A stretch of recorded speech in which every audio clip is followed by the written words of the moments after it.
katikati ya duara ni Damaro.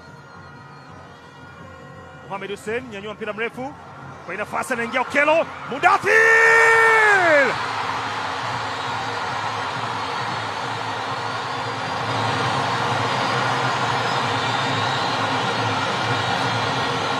Ni kama mwanadamu aliyekuwa na kiu kwenye nyika. Hilo ni shangwe la wananchi. Pasi kutoka chini, Mohamed Hussein alinyanyua pasi akiwa kwenye eneo sahihi. Alan Okello anaiset kwa Mudathir Yahya Abbas,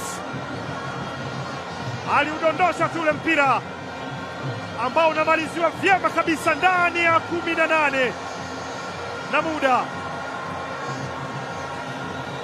Simu hii imeita mapema sana na wananchi wameipokea.